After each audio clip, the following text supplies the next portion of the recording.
From the courtroom to jails to marriages, Doug Noll knows how to de-escalate an angry situation. He's talking about biology and what goes on in the brain and what the keys are to de-escalating a situation. This is an interview you don't want to miss.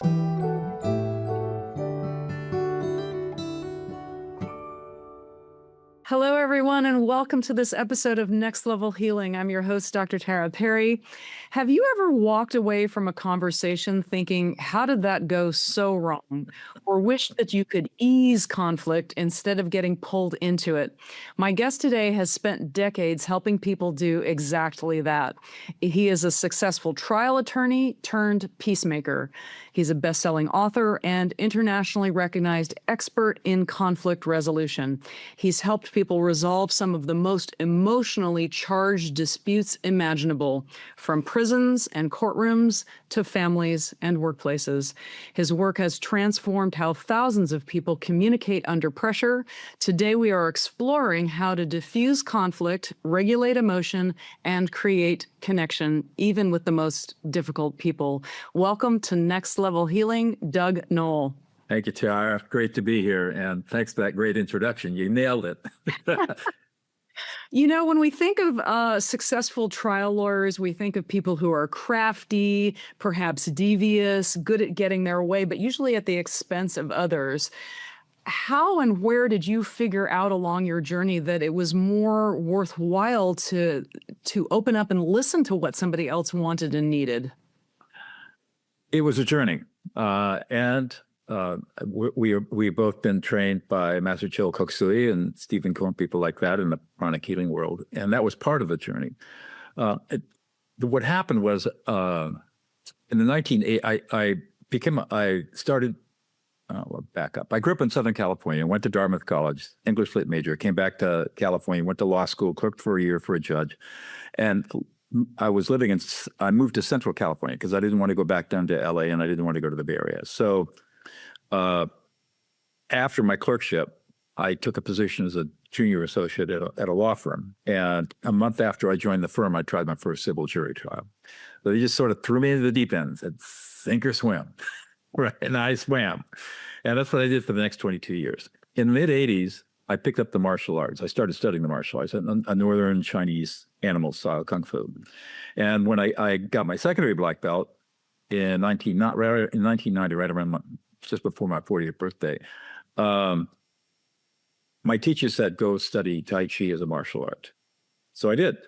And Tai Chi has two interesting paradoxes. The first is the softer you are, the stronger you are. And the second is the more vulnerable you are, the more powerful you are. Soft to be strong, vulnerable to be powerful. I did Tai Chi in China. Okay. I lived there for a year and did the Yang style. Yeah. But I always was familiar with the saying, use an ounce to deflect 1,000 pounds. That's right. That's right. I studied Yang style too and learned many different weapons, Tai Chi weapons, and some other forms of Tai Chi. But I studied it from the perspective as a martial artist, not as a contemplative practice. But I will say, since I'm talking to you, it was the Tai Chi, the learning how to manipulate Chi that got me into pranic healing. Because I learned how to use, I would demonstrate, I'd take a business card and put it on a countertop, and I could take energy and push the energy card all the way across the table. Wow, that's and then I learned, as a martial artist, I learned how to manipulate the energy and use it. So this is not stuff I talk about very often. Anyways, it was the Tai Chi that shifted, because a couple of years later, after I've been studying Tai Chi for 3 or 4 years, I was in a courtroom cross-examining somebody, and the thought came to me, what the heck am I doing in here? And after that trial, I had a vacation plan, a whitewater river trip up in Idaho, and I spent 10 days on the main salmon in my raft, thinking about how many people I'd served as a trial lawyer. And I could only count 5 people in 20 years that I felt had actually come out of the process better than going in. And I said, I just can't do this for another 20 or 30 years and only help 15 people or 20 people. I just can't. And so what am I going to do? So, the universe provides. Well, I can relate to that because I worked in the television industry years ago. There you go. And I was at the most cutthroat Oh, yeah. talent agency in Hollywood. And after 2 years, I You can't- felt like I was you can't do it. suffocating. I thought I can't do this for So Well, here's what happened to me. I come back from the trip. I'm driving down out of the mountains to my office, and I hear what turned out to be the only public service announcement on our local public radio station for a new master's degree in peacemaking and conflict studies at a local university. And it caught my attention, and I enrolled. And so for the next 3 years, I was a full-time master's degree student, a 3/4 time law professor, and a full-time trial lawyer. And that master's degree program completely changed my worldview because I'd always seen conflict through the perspective of as a trial lawyer. And this really, I finally understood why people hate lawyers. And it's not the lawyer's fault. But anyways, I ended up, to make a long story short, my partners and I couldn't agree on what I was going to do. So I left the practice, I left my law firm, left $10 million on the table, walked out with a week's notice, and started my peacemaking practice in November of 2000. In 2005, I had my insight that changed my life forever about, in a very difficult mediation with a divorced couple, I have this insight about listen to the emotions. And I had them do that. I had them listen to and reflect each other's emotions. I didn't know what I was doing. I was just making it up on the fly. It worked. Better than work. They walked out holding hands. I couldn't believe it. I love the story. If we could just touch on a few of the points. You had a couple that hated each other. Yeah. Hey guys, studies are showing that 68% of people that watch podcasts regularly don't click the subscribe button. Do me a huge favor. If you like this content, click subscribe so other people know where to go for the cool stuff.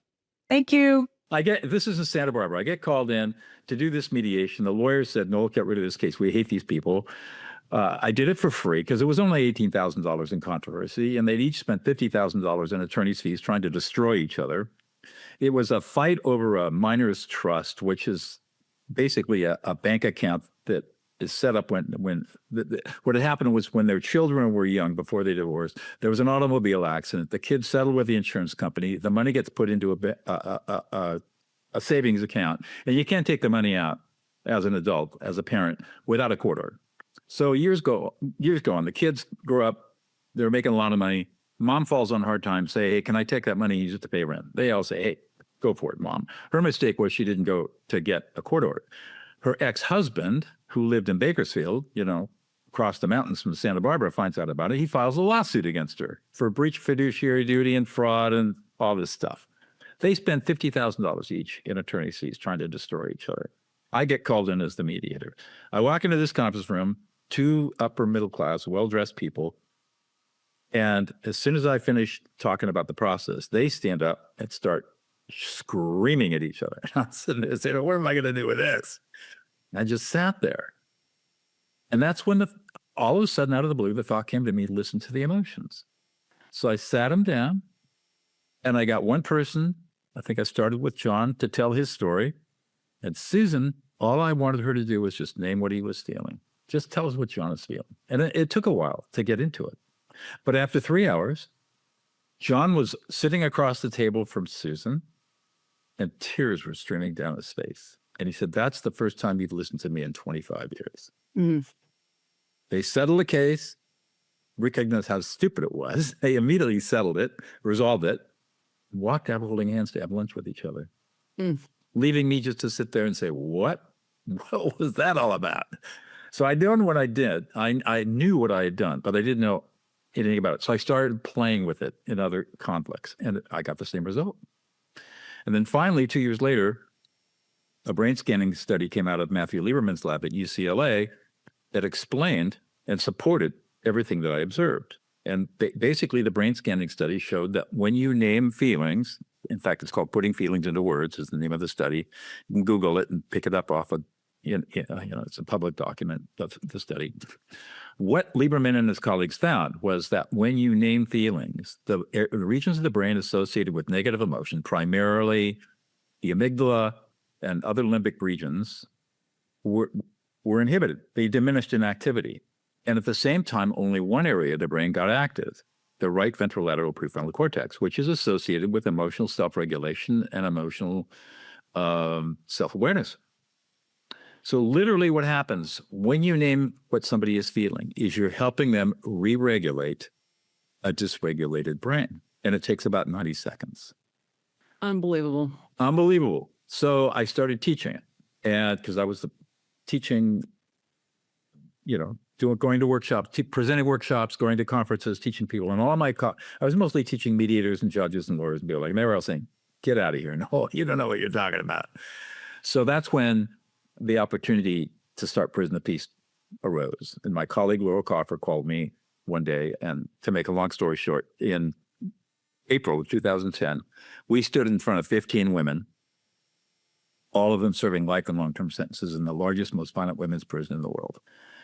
And we began to teach them how to become peacemakers and mediators to stop prison violence. And the very first skill we taught them was how to recognize, name, and reflect emotions.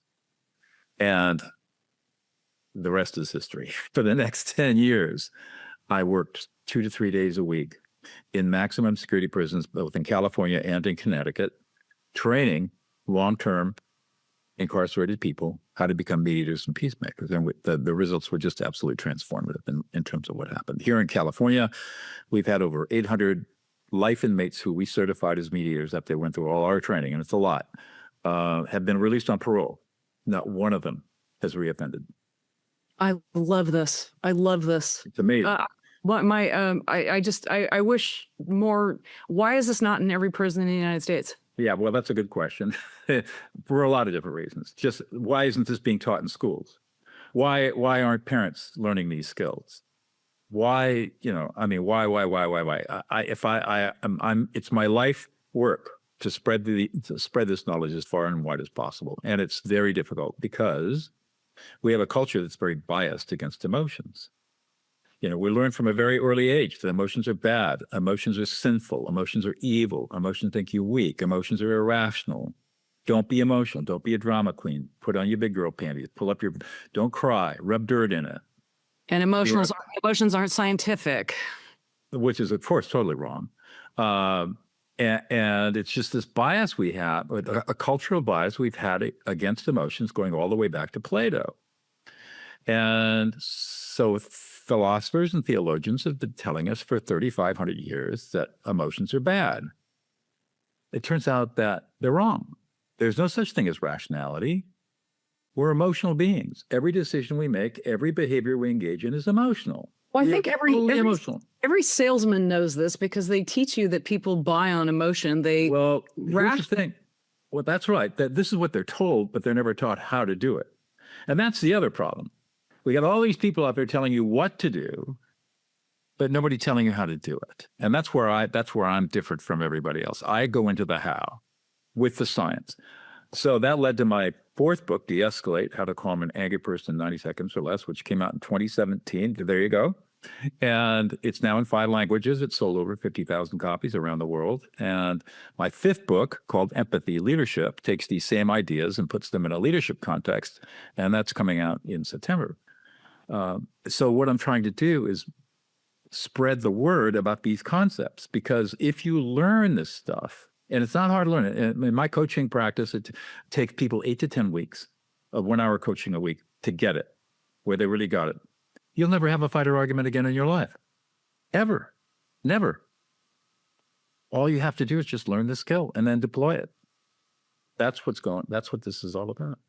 It's a scientifically based tool, not soft. It's a tool. It's a skill set that once deployed transforms your life forever. So I assume this is something you're teaching online, or are you doing it in live as well? I've got online courses, but I found through a lot of trial and error that this is not something you can read Deescalate, or you can read Empathy Leadership when it comes out.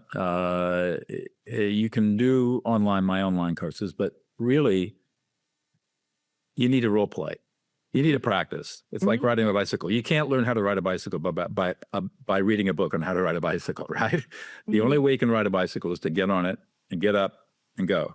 And so that's what I've learned. So yeah, I've got some online courses, but If you really want to get at this, you got to practice. And that means you got to have a coach, or you got to have people who can know this stuff that can help you get moving with it. Because once you start doing it, the learning curve is very, very fast. It doesn't take a lot of effort. You just have, So you it's said just a mindset shift. 8 to 10 weeks, how many hours a week? 1 hour a week. And you're doing that physically in the same room with somebody? No, do it over Zoom. Oh, do it. Okay. So you can do it. Oh, yeah. Okay. Yeah, absolutely. And it's just learning. It's just learning how to do it. Yeah. So you're just learning how, to learn this skill, first of all, you have to understand what emotions are. And there are a lot of myths around emotions that people don't get. So you have to learn this. What is the science around emotions? For example, we're not born with emotions. Most people don't know that. We create emotions. They're cognitive constructs. We are born with something called affect. And we are born with 9 different basic affect. So for example, excitement is an affect. Joy is an affect. Surprise, startle is an affect. Anger, rage is an affect. Shame, humiliation is an affect. So it turns out that we have 2 positives, 1 neutral, and 6 negative affect. And these are all associated with brain regions in our central nervous system. So we can say, for example, anger, rage. We can go to the amygdala. We can look at the what's known as the HPA, the hypothalamus pituitary adrenal axis in cortisol. And we can see with brain scanning studies where this comes up. Disgust is an affect, all right? That arises in a part of the brain called the insula. Joy, dopamine, striatum. So each of these affect are associated with neurophysiological regions of the brain and associated neurotransmitters. But that's not emotion. Dogs and cats have affect. They don't have emotion. Only humans have emotion. And the way this works is that starting at about 18 months of age, a child, as they begin to verbalize, start to learn how to name their affective experience with a word of their language of origin. So I'll just give you an example. Let's take the emotion awe. We've all been awestruck before. Sometimes it's terror. Sometimes it's just a pure amazement and joy. Awe is, think of an artist's palette where you've got your 3 primaries in black and white. Now think of your 9 affect. That's your emotional palette that you're working with. And you add to that intensity and duration. So awe is going to have excitement. If it's a happy awe, it's going to have joy. It's going to have surprise, startle, and it's going to have fear, because it's that transcendent feeling. And these 4 affect mix with each other in our brain. They all come up simultaneously. It's all mixed together, kind of in a big stew pot. And we have this experience. It's an affective experience. We can experience this somatically. I know you do a lot of somatic work. We can experience it somatically, like goosebumps. And we name it. And that naming is the emotion. And it's stored in our brains in a database, figuratively speaking, in the right ventral lateral prefrontal cortex, as it turns out. So if we have a good childhood development, we develop names for all of these affective experiences, which allows us to process the emotions. The problem is that we're not allowed to build that database because we are emotionally invalidated from the time we're small children. You were 2 years old, you're out running around, you fall down, you skin your knee, you start to cry. What are you told? Big boys don't cry. That's it. And every time you had a strong emotion, your parents shut you down, because they couldn't handle their own anxiety around your upset. So they would rather shut down your emotions, your feelings, and tell you not to feel in order to soothe themselves. And we still do it today. And it's the worst thing you can do to a child. Emotional invalidation is the most pervasive and insidious form of child abuse that exists. And it's everywhere. And I know you do a lot. You've done a lot of work in Chinese medicine and your rapid transformation work that you're doing and all that coaching work all around emotions. And it's my opinion that all of the problems that your clients and patients bring to you arise in childhood out of suppressed emotion. I would agree with that. They're not allowed to express. And I worked for 10 years with the worst of the worst. For 3 years, 100 feet from Charles Manson's cell at Courtroom State Prison. working with guys coming out of violent gangs, I can tell you that every single person in prison is there because of emotional abuse in childhood. Wow. And I believe it all mental illness, not all, but a substantial part of mental illness comes from emotional abuse in childhood. The ACEs study is very clear about this out of San Diego. So we don't, and Brené Brown in her book, Alice the Heart, talks about a study she and her colleagues did where they surveyed 7,000 people to see how many emotions they could name. And the vast majority could only name 4: happy, sad, glad, mad, and pissed off. That's it. And that's a condition called alexithymia. And when you're alexithymic, you can't process your own emotions. You can't name them. So this is where affect labeling comes in. Now we've got a whole population of people, basically the world population of people who can't process their emotions. So when they get into a tough conversation or an argument, they fight to be right. All they're really looking for is to be heard. And yet the other person across the table from them or across the room from them, all they wanted to be is heard. But neither one had the insight, hey, if I listen to you at an emotional level, this fight's over with. Because I just satisfying what your need is. And that's what's so crazy. And that's why I can say you stop fights and arguments forever, because every fight and argument is nothing more than a cry for, listen to me, hear me, make me visible. And you just do it. And it changes everything. That's utterly profound. How many people are training currently in your process?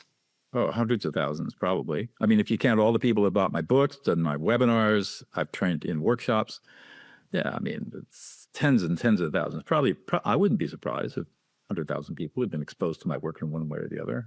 What about currently training in this 8 to 10 week thing? I'm curious. I do that at two. I can do that at several levels. One, small group training. So, like, if you're looking in a team. So an executive team might hire me to come in. And in that kind of situation, I got 10 or 15. I don't ever do more than 15 people in a group, but I'll do a workshop, training workshop for a half a day, 4 hours, lay down the foundation, the science and the practice. And then we meet every week over Zoom for 1 hour and we practice for 8 weeks. And we'll go to 10 weeks if you need it. I kind of have a guarantee that I won't. If you don't have it after 10 weeks, we keep going. I had one client that we had to go for a year before she finally got it. So I do the work either in small groups or in individuals, or right now, interestingly, I'm working with a lot of power couples and with various problems. So, some couples have the problem of the estranged adult child, which 45% of the families in the United States are dealing with estranged adult children in their 40s, 30s, and 40s. And their parents are in their late 60s and 70s. And the children, there's a whole thing about that. Or you got a power couple they've sacrificed everything to be successful in their separate careers. And now they realize they don't have intimacy anymore. And so they come to me and I teach them how to listen to each other. I call it listening someone into existence. And that's how you represent. I love that concept. It's the title of your TED Talk. Yeah. Tell us why you picked that and why listening to somebody actually brings them into existence. I didn't make it up. The story is that I was working in a large school district, the 5th largest school district in California, teaching these concepts to teachers and administrators at a high school and the feeder schools that came into it. And I think it was at a middle school, working with the faculty. And I for whatever reason, I decided I wanted to show them how to do a peace circle, a listening circle. This is a process that we developed, and peace circles have been around forever, but the way that Laurel and I constructed this was special for prison of peace. And so we did the circle. And in the circle, you get 90 seconds to answer the question. And then the person to your left has to summarize and reflect what you felt as you were talking. So we'll go all the way around the circle, and we go through three rounds. So one of the participants in the circle was an associate superintendent. She was in her late 30s, very professional, apparently put together. And we got done, and she started to sob. And we just happened to hold presence for her. And when she finally gathered herself, she said, "That's the first time I've ever been listened to in my life." Mm. I felt like I just got listened into existence by you people. And she went on to explain how she's been invisible, always been invisible and dismissed. Even though she's an associate superintendent, she still feels invisible and dismissed. And this was the first time she felt deeply hurt. And it was transformative for her. So listening someone into existence, that's where that came from. One of the fascinating tools or guidelines that you offered in your book, which I thought was genius, was don't pay attention to the words that somebody is saying. That's right. Tune into the feelings that they're That's right. stuck in. That's right. And because so much of human communication isn't the words, and we tend to get Caught up. lost, confused, and arguing about Right. I definitely So agree it's with a lot of this. the narrative counter narrative problem, right? So you tell a story in your, to me, you said, make up some story where you're blaming me for something, and you have a narrative. The first thing I'm going to do is build a counter narrative against that. This is why you're wrong. And boom, goes like that, explodes into argument, because we have competing counter narratives, and it will never get resolved. And nobody wants to be wrong. And nobody wants to be wrong. Fight could be right. Happens all the time. So what I teach is ignore the words. Ignore those counter narratives. You're going to have this strong urge to defend yourself and to fight back with the counter narrative. You've got to fight. You resist that urge and just name what the other person is feeling. And it changes everything. I'm working with a couple right now, the estranged adult-child problem. And they're in therapy with a therapist who doesn't know what she's doing. And the couple comes to me for help, right? I'm who people turn to when therapy fails. And I keep coaching them on don't fall for the narrative. Your child is making up stories to explain why the child is feeling the way the child is feeling. It's all made up. Focus on our feelings. That's it. Just focus on our emotions, label our emotions, ignore the story. You don't have to be right here. So in this estranged adult children thing, you're talking about children who've grown up and they don't want anything to do with mom or dad anymore. Is that kind of the situation? Well, that's one of the themes. Yeah, I've got a couple of those. Or you can't see my grandchildren. You can't see your grandchildren. Or only mom can see the grandchildren. Dad can't because he was abusive to me when I was a child. It's all kinds of weird stuff going on. And it's more common than you think. Anyway, so the trick, I guess, if there is one, the skill to hack is to not fall for the counter narrative. Don't create your own story. Don't explain why your child is wrong. They did, it's just not true. Because now it's a fight over words and you can never resolve that. But if you say, oh, you're really frustrated and you're really angry and you don't feel heard, you don't feel appreciated or supported, you're really sad. And you don't feel any connection. You want connection. You're abandoned and rejected and betrayed and unloved.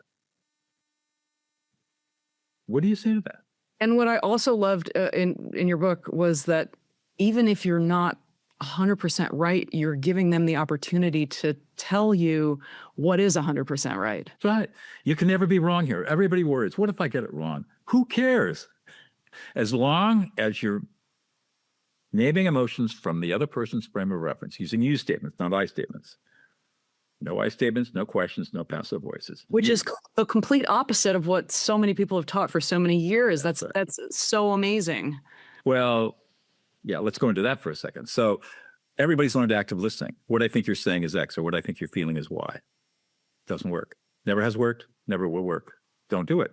Why is it taught? It's a misunderstanding of the work of Carl Rogers and Thomas Gordon.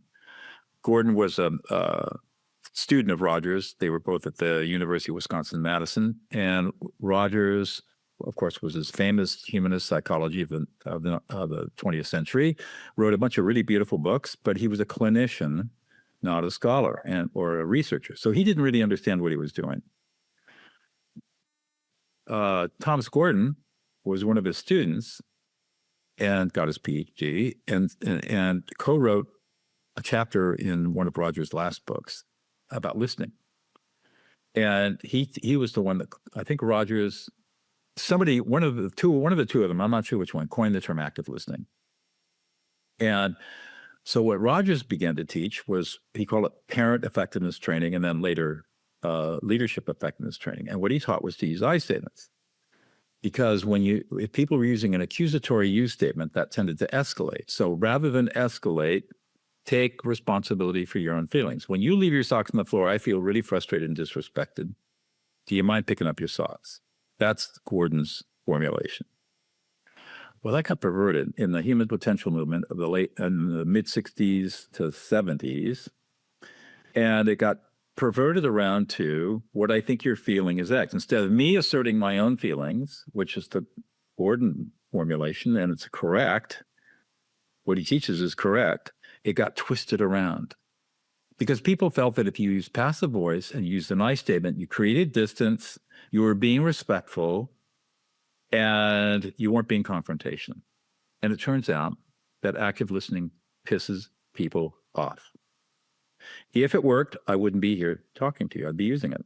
I get paid big bucks to walk into intense, hostile conflicts involving tens of millions of dollars to help people work through it. I'm only going to use tools that work, and active listening is not one of them. In fact, I have to teach them in these conflicts. They've all been trying to use active listening, and it made it worse. And the reason that it makes things worse is because when the brain and central nervous system are dysregulated, you can't access your prefrontal cortex. It's just inaccessible to you because you're totally focused on survival, safety. And the phrase or the formulation, what I think you're feeling is, requires 3 levels of cognitive processing that if you're in a dysregulated state, is physiologically impossible for you to process. And so all it does is create a sense of 1, not being heard, 2, a sense of invalidation, 3, insulting and disrespectful, which just adds fuel to the fire. So just to give you an example, here are 2 formulations. Which one lands better? So Tara, boy, I'm getting the sense that you're really angry and frustrated, and I'm sensing that you really need some help here. Got that? Tara, you are really pissed off. You're frustrated, you're angry, you feel disrespected, and you don't feel appreciated. Which one lands better? He lands a whole lot better. A whole lot better.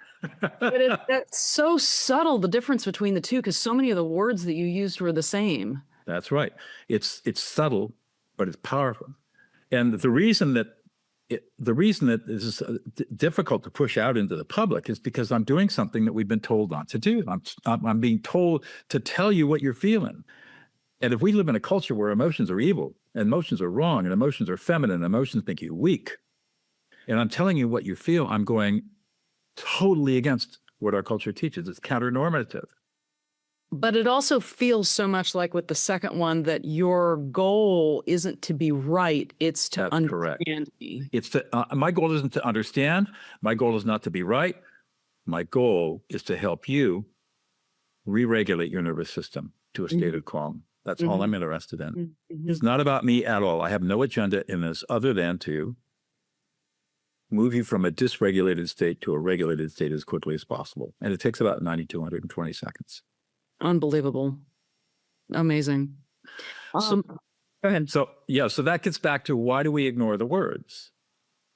Well, because, to your point, I mean, the famous Mizrabian study, 1963, and it's been taken out of context, but basically Mizrabian identified that 7% of all human communication is words, content, and the other 93% is body language and facial expressions and vocal tonality, timbre, pitch, and vocal velocity. And so I got really interested in that, and I went out and studied the evolution of language. We have only, as a species, only had language, the ability to form words and communicate, for 30,000 years. And that only occurred because of two gene mutations that occurred about 230,000 years ago. Before all of that, and we've been on the planet for a couple of million years, how did hominids communicate? They had to communicate. We lived in clans and families, you know? Facial expressions, body language, grunts, emotions. All communication was emotional. So our brains are highly, highly tuned to the emotions of other people. We just don't pay attention. And our brains are really efficient and accurate at figuring out what other people are feeling. But we just don't develop the skill because we have all this bias against emotion in favor of rationality. But rationality doesn't exist. Rationality is a myth. There's no such thing as rationality. Every decision we make, every behavior, emotional. Everything we do is emotional. And rationality is just a made-up story to allow us to avoid thinking about emotions. It's amazing. And so what kind of changes did you see in the prisons? Because, I mean, certainly a prison environment where the stakes are really high. Yeah. Death can be a result of a conflict. Violence. What kind of results did you see in prisons? Well, I can tell you, you know, my TED Talk I did about a month ago, I gave it in April in Raleigh, North Carolina. And in that talk, I talk about the very first story I ever heard. We'd been in Valley State Prison for Women for 5 weeks, Laurel and I, teaching these 15 women. And I didn't know whether we were making progress or not. We walk in on a Wednesday, because Wednesdays we spent all day on Wednesdays training. We walk in on a Wednesday, and one of our students, Sarah's, in the corner crying. And we walk up to her, and Laurel kneels down next to her, and I kind of stand apart because I was a big alpha male, and I didn't want to put pressure on her or anything. So I just stood apart, but I heard everything that went on. And Laurel says, "What's going on?" And Sarah says, "I've been in prison for 18 years. I'm serving a 25 to life for a fatal DUI. I killed a family of 4 as an alcoholic drunk driver. When I came to prison, I had to give up my 3-year-old son to my sister to raise. And I've written him every single week for 18 years. Never heard from him. Never called, never visited, never written back. Last week, I decided to write a letter based on what you and Doug have been teaching us about how to listen to emotions. And I thought about all the feelings he must have. He's 21 years old now. What are all the feelings he must have had growing up with an alcoholic killer as a mother in prison?" So I wrote him that letter. And today, for the first time in 18 years, I got a letter back. And at the end of the letter, he said, "Mom, I love you. I'm bringing a microphone. We'll come visit you in 3 weeks." She held up the letter, and you could see where her tears had stained the ink, and her thumb was over the word love like she couldn't believe it was real. And she started sobbing again. And I walked away from that, and I was crying. In prison, in a violent prison. I said, whoa, that's really heavy. And that's when we knew we really had something powerful going on. And we've heard story after story after story. I mean, the reason that Deescalate got written was because my incarcerated students said, "Would you please write a," but as an author, it was my 4th book, "would you please write a book that our families can have so they understand what we're learning in here? Because they're seeing the change in us. We don't have the time really to tell them much, but if you could write a book for us, that'd be great." And that's how the book came about. Well, Doug, I am so beyond grateful that the universe woke you up to something greater than making a bunch of money as a trial lawyer, because the world totally needs what you're teaching. So yeah, I have the book Deescalate: How to Calm an Angry Person in 90 Seconds or Less here. I'm grateful that it's on Audible as well, because I listen to lots of books that way. How do people stay in touch with you? How can they learn more about this? So I'm out there. I'm not hard to find. My website is dougnoll.com. Very simple. You can email me at doug@dougnoll.com. I'm a sole practitioner. I don't have an entourage or a huge organization behind me. So I'm very accessible. I have if you're interested in how this all applies to leadership in organizational work, I've got a Substack, dougnoll.substack.com, where I've got a ton of articles. I've got 300 blog posts on my website that have all this stuff. And then I've got a very large YouTube channel too. So just Doug Noll YouTube, and that will come up. So reach out. I'll talk to anybody that wants to talk about this stuff. So, and I've got Empathy Leadership coming out in September, Simon & Schuster, how all of this applies in organizations with leaders learning how to listen others into existence. Well, I certainly recommend Deescalate. I don't think there's a human on earth that couldn't benefit from your book. Can't wait to read the next one. And Doug, thank you so much for being here on Next Level Healing.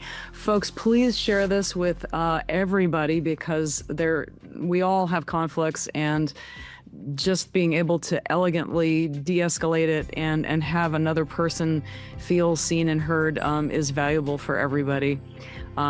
Please like, comment, subscribe, and we'll see you on the next episode of Next Level Healing. 5 stars. Give this woman 5 stars. Don't screw around. Spotify, Apple right now. Do it right now. Don't even turn anything off until you give her 5 stars.